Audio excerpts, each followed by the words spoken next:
வணக்கம். நான் தமிழ்ல தான் பேச போறேன். பிரசன்டேஷன் இங்கிலீஷ்ல இருக்கும், தெரியாதவங்க பாத்துங்க.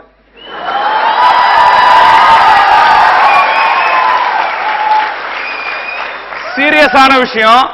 கிருஷ் அசோக் மாதிரி ஒரே ஜோக்லாம் இதுல இருக்க போறது இல்ல. என்னுடைய போக்கஸ் என்னன்னு சொல்லிடுறேன். நம்ம எல்லாரும் ஸ்கூல்ல படிச்சுட்டு வந்திருக்கோம். ஸ்கூல் படிக்கிறது போல கஷ்டமான விஷயம் எதுவுமே கிடையாது. College படிக்கிறதெல்லாம் easy. ஸ்கூல் படிக்கிறது போல கஷ்டமான விஷயம் எதுவுமே கிடையாது. என்னுடைய மிகப்பெரிய பிரச்சனையா நான் இங்க பாக்குறது, ஸ்கூல்ல நடத்தக்கூடிய பாடம் அது நமக்கு ஒரே கழுத்தறுப்பா இருக்கிறது, ஒரே அறுவையா போரா இருக்கிறது. ஏண்டா மாட்டினோன்னு சின்ன பசங்க எல்லாம் ஸ்கூல்ல போய் உட்காந்துக்கிறது. இதுல இருந்து எப்படி தப்பிக்கிறது, அதுதான் என்னுடைய அடிப்படையான ஒரு விஷயம். ஒரேடியா வேலையே செய்யாம கிளம்பி போயிடுங்க அப்படின்லாம் சொல்ல முடியாது. நம்ம படிச்சு ஆகணும் இல்லையா? ஆனா அதே சமயம் தினம் தினம் நம்முடைய தொழில்நுட்பம் டெக்னாலஜி சேஞ்ச் ஆகிட்டே இருக்கு. இது எங்கெங்கெல்லாமோ பயன்படுத்துறோம். ஸ்கூல்ல ஏதாவது பண்றோமா உருப்படியா அப்படின்னு பார்த்தா கிடையாது இல்லையா? சரி, முதல்ல நம்ம ஸ்கூல்ல என்ன நடக்குது அப்படிங்கறது கொஞ்சம் தெரிஞ்சுப்போம். ஸ்கூலுக்கு போறோம் அப்படின்னா ஸ்கூல்ல முதல்ல என்ன நடக்குது? நமக்கு அங்க டெக்ஸ்ட் புக் இருக்கு, பாட புத்தகங்கள். யாரோ தயார் பண்ணி நமக்கு நிறைய பாட புத்தகங்கள் கொடுத்துறாங்க. அதுக்கப்புறம் என்ன நடக்குதுங்க? கிளாஸ் ரூம்ல டீச்சர் ஏதோ பாடம் நடத்துறாரு. அதுக்கப்புறம் ஹோம்ஒர்க் கொடுக்குறாங்க. ஹோம்ஒர்க் எவாலுவேட் பண்ணி ஆகணும் டீச்சர். நம்ம இல்ல, நம்ம என்னத்த வேணாலும் எழுதி கொடுத்துருவோம். அப்புறம் பரீட்சை வைக்கிறாங்க, அத பேப்பர் திருத்தணும். இப்படி போயிட்டே இருக்கு. ஸ்கூல்ல இன்னொரு பெரிய ப்ராப்ளம் இருக்கு. எல்லாருமே ஆவரேஜ் தான். 10 பேர் ரொம்ப மோசமான ஸ்டூடெண்டா இருப்பாங்க, 10 பேர் சூப்பர் அச்சீவர்ஸா இருப்பாங்க. டீச்சருக்கு இவங்களெல்லாம் எப்படி டீல் பண்றது அப்படின்னு தெரியாது. மோசமான ஒரு ஸ்டூடெண்ட் எப்படி மேல தூக்கிட்டு வருதுன்னு தெரியாது. ரொம்ப முன்னாடி இருக்கிற ஸ்டூடெண்ட் என்ன பண்ணணும் அப்படிங்கிறதும் தெரியாது. இன்னொன்னு என்ன பண்ண வேண்டியிருக்கும்? தன்னுடைய பசங்களை எப்படி கிளாஸ்ல மேனேஜ் பண்றது அப்படிங்கிறது இன்னொரு ஒரு பெரிய கஷ்டம். இந்த லேர்னிங் ப்ராசஸ் எடுத்துப்போம். அடுத்து இப்ப டீச்சர் பக்கமா பார்த்தோம், ஒரு ஸ்டூடெண்ட் பக்கமா பார்த்தா என்ன பிரச்சனை?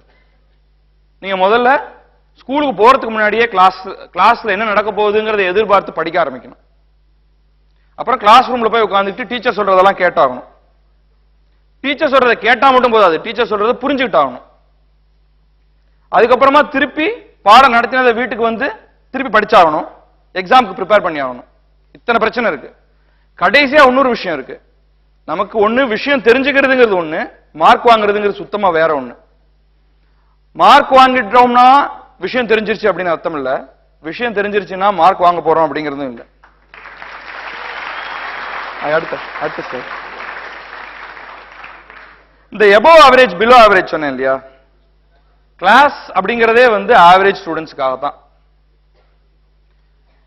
இந்த எபோவ் ஆவரேஜ் ஆசாமிகளுக்கு மிகப்பெரிய கஷ்டம் இருக்கு கிளாஸ்ல.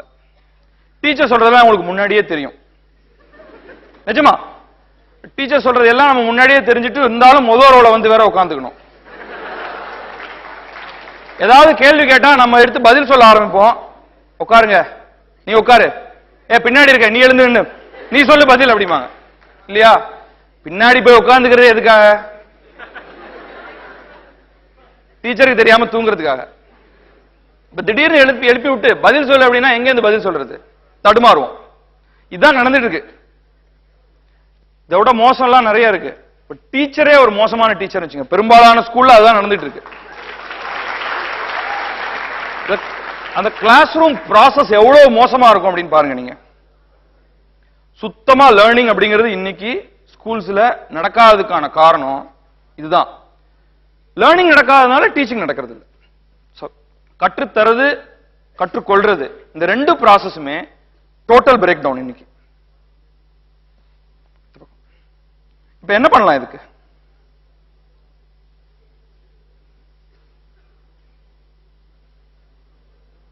ஒரு ரெகுலர் டீச்சிங் எடுத்துட்டீங்கன்னா அதுல என்னெல்லாம் இருக்கு? இப்ப நம்ம ஏற்கனவே பார்த்தது பிரிண்டட் டெக்ஸ்ட் புக் இருக்கு, கிளாஸ் ரூம் லெக்சர் இருக்கு, டியூஷன் எட்ஸெட்ரா எட்ஸெட்ரா. இதான் நமக்கு உங்களுக்கு ரெகுலரா நடக்குது. இதுல ஏதாவது ஒரு இடத்துல நாம கம்ப்யூட்டர்ஸை பயன்படுத்துறோமா அப்படின்னு பார்த்தா இன்னைக்கு பல இடங்கள்ல செய்யலாம், ஆனா செய்யறது இல்ல. இன்னைக்கு பலர் வந்து இப்ப ஒரு டெக்ஸ்ட் புக் ஒண்ணு உருவாக்குறோம் அப்படின்னா அந்த டெக்ஸ்ட் புக் எப்படி உருவாக்குறாங்க இப்பெல்லாம் அப்படின்னா கம்ப்யூட்டர்ஸை பயன்படுத்தி தான் டெக்ஸ்ட் புக் உருவாக்குறாங்க. ஆனா அது போதுமா? இருந்தும் நீங்க கம்ப்யூட்டர் வர்றதுக்கு முன்னாடி டெக்ஸ்ட் புக் எப்படி இருந்ததோ அதே மாதிரிதான் கம்ப்யூட்டர் வந்ததுக்கு பிறகான டெக்ஸ்ட் புக்கும் இருக்கு. அதே போரிங் பிளாக் அண்ட் ஒயிட், சில புத்தகங்கள் கலர்ல இருக்கலாம். அதே லே அவுட்டுக்கு எனக்கு எதுக்கு கம்ப்யூட்டர்? கம்ப்யூட்டருக்கு முன்னாடி காலத்துல இருந்தே நான் அந்த மாதிரியான டெக்ஸ்ட் புக் தானே உருவாக்கிட்டு இருந்தேன். சரி, அதுக்கப்புறமா கிளாஸ் நோட்ஸ் அந்த மாதிரிலாம் ஏதாவது கொஞ்சம் கிரியேட் பண்றாங்க இப்ப ஒரு சில டீச்சர்ஸ். இந்த ஸ்னாசி பவர் பாயிண்ட் பிரசன்டேஷன் நீங்க பாத்தீங்களா? இது ஸ்னாசியான பவர் பாயிண்ட் பிரசன்டேஷன், ரொம்ப டல்லான பிரசன்டேஷன் நான் கொடுத்திருக்கிறது. ஸ்னாசி பவர் பாயிண்ட் பிரசன்டேஷன்லாம் பண்ணலாம். அது யாரெல்லாம் பண்றாங்க கிளாஸ்ல? இன்னைக்கு இன்டர்நெட்ல எக்கச்சக்கமான கண்டென்ட் இருக்கு. சீரியஸா படிக்கணும்னு விரும்புறவங்களுக்கு இருக்கு. அதை தேடி போறது அப்படிங்கிறது குறைவு. நிறைய யூடியூப்ல லெக்சர்ஸ் எல்லாம் பார்த்திருக்கேன். டெட் லெக்சர்ஸ் எல்லாம் இருக்கு. நாளைக்கு டெட்எக்ஸ் எஸ்எஸ்என் எல்லா லெக்சர்ஸும் ஒரு 2-3 நாள்ல வந்துருமா? யூடியூப்ல வந்துட போகுது. இதெல்லாம் வச்சுட்டு என்ன பண்றோம்? நம்ம டெக்ஸ்ட் புக்குங்கிறது தனி ஒரு பாதையில போயிட்டு இருக்கு. நம்ம படிக்கிறது, நம்ம தெரிஞ்சுக்கக்கூடிய நல்ல நல்ல விஷயங்கள் வேற பாதையில போயிட்டு இருக்கு. சரி, அடுத்து இந்த டெக்ஸ்ட் புக் அப்படிங்கிற ஒரு விஷயத்துக்கு வரேன். ஏன்னா திரும்ப நான் அதுக்கு வரதுக்கு காரணம், நம்ம வாழ்க்கை முழுக்க டெக்ஸ்ட் புக்கோட தான் போராடிட்டு இருக்கோம், படிக்கிற வாழ்க்கை முழுக்க. டெக்ஸ்ட் புக்ல என்ன பிரச்சனை இருக்கு? சின்னதா இருக்கு. சின்னதா இருக்கிறது தப்பா அப்படின்னா தப்பு தான். ஸ்பேஸ் லிமிடேஷனால அவங்க வந்து பிரிண்ட் பண்ணி ஏதோ ஒரு காசுக்கு விற்கணும் அப்படிங்கிறதுக்காக இந்த மாதிரி செஞ்சிடறாங்க. அதுல கதையே இருக்கிறது இல்ல, போர் அடிக்குது. டெக்ஸ்ட் புக்கை வந்து ஏன்டா கையில எடுக்கிறோம் அப்படின்னு இருக்கு ஒரு சின்ன குழந்தைக்கு. இதோட மோசம், டெக்ஸ்ட் புக்கை யார் தயாரிக்கிறாங்கன்னு கொஞ்சம் யோசிச்சு பாருங்க. பெரும்பாலான இடத்துல டெக்ஸ்ட் புக் தயாரிக்கிறது யாரு அப்படின்னு பார்த்தா கம்ப்ளீட்டா கவர்மெண்ட் கையில இருக்கு. இதை விட கொடுமை ஏதாவது உண்டா? இப்ப தமிழ்நாடு பாடநூல் நிறுவனம்னு இருக்கு. தமிழ்நாட்டுல 1ஆவதுல இருந்து ஆரம்பிச்சு ஹையர் செகண்டரி வரைக்கும் இவங்க தான் டெக்ஸ்ட் புக் தயாரிக்கிறாங்க. இதோ போல ஒரு கொடுமை எதுவுமே கிடையாது. அந்த டெக்ஸ்ட் புக்ல நீங்க பார்த்திருப்பீங்க, பட் இப்ப சமீபத்தில் பாத்தீங்களா யாராவது? படிக்க சகிக்காம இருக்கும். அதுல லாங்குவேஜ் வந்து அவ்வளவு மோசமா இருக்கும். இதெல்லாம் வந்து ஏன் நம்ம தலைமையில கட்டி நம்மள தொல்லை பண்றாங்க அப்படின்னு நமக்கு இருக்கும். சரி, அதை வச்சுட்டு என்ன பண்றது? இப்ப ஸ்டூடெண்ட்ஸ் அதை படிச்சா புரிஞ்சுக்க முடியுமா அப்படின்னு பார்த்தா கிடையாது. அதனாலதான் வந்து யாருமே டெக்ஸ்ட் புக் எடுத்து படிக்கிறதே கிடையாது. சரி, ஒட்டுமொத்தமா நம்முடைய கிளாஸ் ரூம்ல ஒரு கம்ப்யூட்டர் கொண்டு வந்து வச்சிடலாமா அப்படின்னு பார்த்தா அதுவும் பல இடங்கள்ல இருக்கிறது கிடையாது. அது ரொம்ப ஒரு பணக்கார தன்மையுடையதாக பார்க்கணும் நம்ம கம்ப்யூட்டர். நான் சொல்றது வந்து ஒரு எஸ்எஸ்என் காலேஜ்ல உங்களுடைய ஒவ்வொரு ரூம்லயும் வந்து பயங்கரமான மல்டிமீடியா ஃபெசிலிட்டிஸ் இருக்கலாம். பட் பெரும்பாலான இடங்கள்ல அந்த மாதிரி இருக்கிறது கிடையாது, சாதாரண ஸ்கூல்ல எல்லாம்.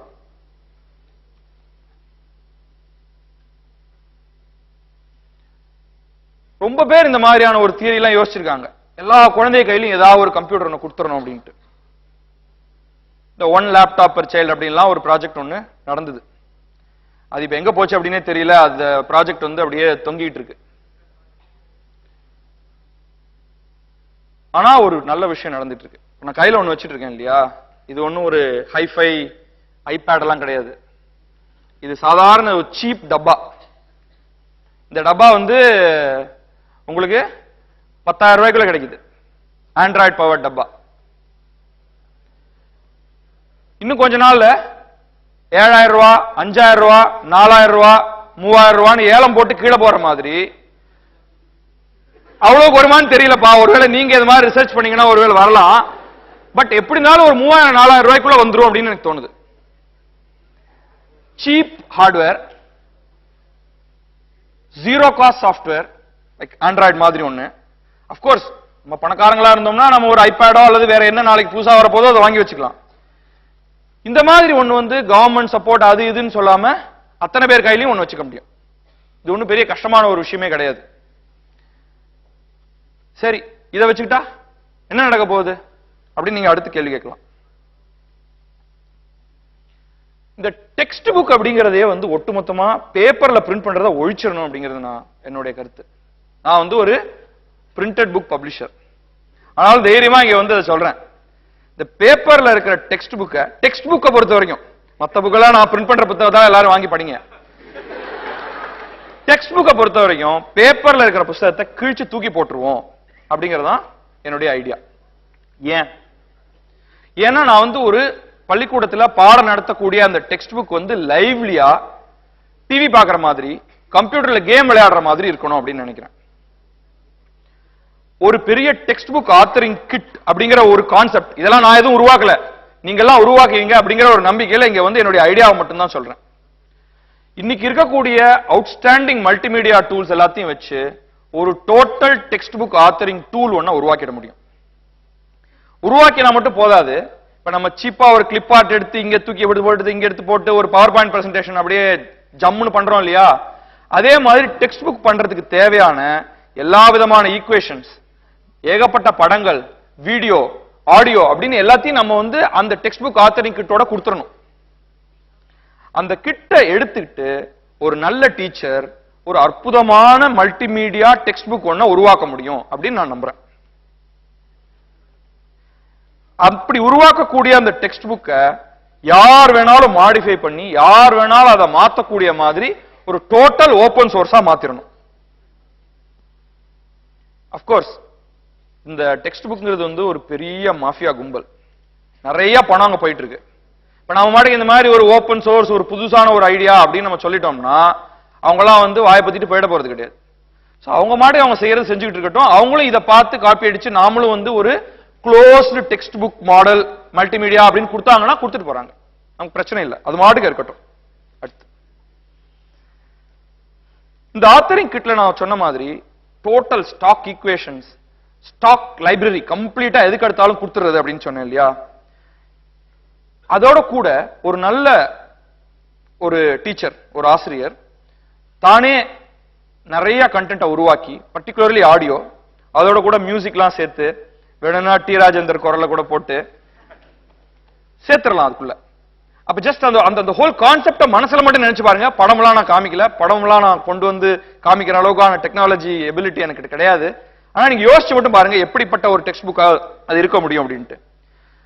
ஆட்டோமேட்டிக்கா அதுல என்ன விதமான அனிமேஷன் நீங்க பண்ணலாம், வெளியில எந்த மாதிரியான அனிமேஷன் வேணாலும் பண்ணி அதுக்குள்ள இம்போர்ட் பண்ணிக்கலாம். இந்த டெக்ஸ்ட் புக் எப்படி இருக்கும் அப்படின்னு பார்த்தா இன்னைக்கு இருக்கக்கூடிய ஒரு வெப்சைட் மாதிரி இருக்கும். Total complete hyper link internally, எங்க வேணாலும் நீங்க ஜம்ப் பண்ணிக்கலாம். அது ஒரு பாடத்துக்குள்ளதான் அப்படிங்கிறது இல்ல, ஒரு பாடத்துல இருந்து இன்னொரு பாடத்துக்கு, தமிழ் பாடத்துல இருந்து இங்கிலீஷ் பாடத்துக்கு, சயின்ஸ்ல இருந்து மேத்ஸுக்கு, சோசியல் சயின்ஸுக்கு. நான் இன்னும் ஸ்கூல் டெக்ஸ்ட் புக் பத்தி தான் பேசிட்டு இருக்கேன். காலேஜுங்கிறது அது வந்து தனி உலகம். டிக்ஷனரி எல்லாம் அதுல எம்பெட் பண்ணிக்கலாம், விக்கிபீடியாவை அதுல கனெக்ட் பண்ணிக்கலாம். இதெல்லாம் நீங்க பண்றப்ப என்ன ஆகுது அப்படின்னா ஒரு பிரில்லியண்டான ஸ்டூடெண்ட் எவ்வளவு தூரம் வேணாலும் போகலாம், ஒரு பிலோ த ஆவரேஜ் ஸ்டூடெண்ட் கூட இனஃப் எடுத்துக்கிட்டு சந்தோஷமா பார்க்கலாம். சரி, இந்த மாதிரியான ஒரு கிளாஸ் ரூம் இருக்கணும் அப்படின்னா அந்த கிளாஸ் ரூமோட இன்ஃப்ராஸ்ட்ரக்சர் எப்படி இருக்கணும், அது நமக்கு ரொம்ப முக்கியம். எல்லா ஸ்கூல்லையும் முதல்ல ஹை ஸ்பீட் இன்டர்நெட் கனெக்ஷன் வேணும். டாய்லெட் இருக்கோ இல்லையோ கூட பரவாயில்ல, ஹை ஸ்பீட் இன்டர்நெட் கனெக்ஷன் வேணும். இது ஏன் இன்னும் பண்ணாம இருக்காங்கிறது வேற விஷயம், இனியாவது பண்ணணும் அப்படிங்கறதா என்னுடைய பாயிண்ட்.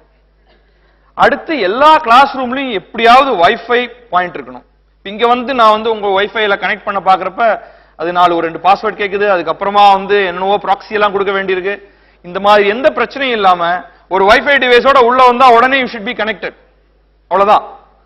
ஏன்னா என்ன நம்ம சொல்றோம், ஒவ்வொரு ஸ்டூடெண்ட் கையிலையும் இது இருக்க போகுது.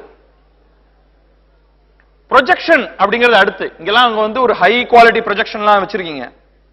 அடுத்து அதெல்லாம் தேவையே இல்லை, வெறும் ஒரு துணியை கட்டி விட்டா போதும். ஜம்ப் பண்ணிடுவோம், இதை அடுத்து போயிடுவோம். இந்த கிளாஸ் ரூம் ப்ரொஜெக்ஷன் கூட இப்பெல்லாம் வந்து ரொம்ப சீப்பான மொபைல் போன் கேமராஸ் எல்லாம் வந்துருச்சு. சாம்சங் பீம்னு ஒன்று இருக்கு, அப்புறம் நிறைய பேர் காமிச்சிட்டு இருக்காங்க குட்டி குட்டியான டிவைஸ், 20,000 ரூபாய் 15,000 ரூபாய்க்குலாம் வரப்போகுது.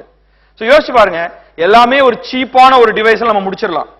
இந்த மாதிரியான சில ஹேண்டில், ஒரு ஸ்கிரீன் ப்ரொஜெக்டர், ஒரு வெள்ளை வேட்டி வீட்டுல இருந்து கொண்டு வந்துட்டா போதும். பெரிய பவர் ரெக்குயர்மெண்ட் தேவையில்லை. ஏன்னா வீட்டுல உங்களுடைய போனையும் இந்த டிவைஸையும் சார்ஜ் பண்ணிட்டு வந்தீங்கன்னா ஒரு நாள் முழுக்க இருக்க போகுது. அது போதும் நமக்கு. இது எந்த விதத்துல ஸ்டூடெண்ட்ஸ்க்கு ஹெல்ப் பண்ணும்? கடைசியா பாயிண்ட்க்கு வருவோம். முதல்ல கலர்ஃபுல் இன்டராக்டிவ் புக், போர் அடிக்காம ஜாலியா இருக்கும். டல் அண்ட் டிராப் புக்ஸ் அப்படிங்கறத ஒட்டுமொத்தமா ஒழிச்சிருவோம் அப்படின்னு நம்புறேன். கடைசி ரோல உட்கார்ந்து தூங்கிட்டு இருக்கிறவங்க கூட ஒரு சின்ன கம்ப்யூட்டர் கேம் அந்த டாபிக் சம்பந்தமா, இப்ப நீங்க வந்து சோலார் சிஸ்டம் அப்படின்னா ஷூட் த சோலார் சிஸ்டம் ஸ்டார்ஸ் அப்படின்னு ஏதாவது ஒரு கேம் ஒன்று பண்ணுங்க. அவங்க மாட்டுக்கு பின்னாடி உட்கார்ந்து விளையாடிட்டு போறாங்க. சும்மா உட்கார்ந்து தூங்குறதுக்கு அதையாவது அவங்க செய்ய முடியும். So they will be happy. Front row இருக்கிற students they will go way ahead. Chandrasekhar limit, black hole அப்படின்னு அவங்க மாட்டுக்கு ஏதாவது பேசிட்டு இருக்கட்டும், நமக்கு பிரச்சனையே இல்லை. நம்ம பின்னாடி உட்கார்ந்து நம்ம ஜாலியா நம்ம பண்றதை பண்ணிட்டு இருக்கலாம். நீங்க வந்து நோட்ஸ் எடுத்துக்கணுங்கிற பிரச்சனையே கிடையாது. கையில இருக்கிறதே நோட்ஸ். டீச்சர் என்ன எழுதினாலும் வைஃபை மூலமா அது உங்களுக்கு வந்துட்டே இருக்கும் அப்படின்னு வச்சுங்க. சோ டீச்சரே உங்களுக்காக நோட்ஸ் எடுக்கிறாரு.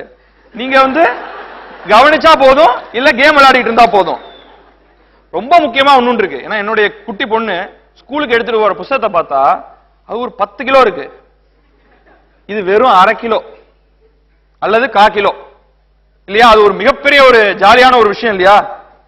அடுத்து சரி, இது டீச்சருக்கு எப்படி ஹெல்ப் பண்ணும்?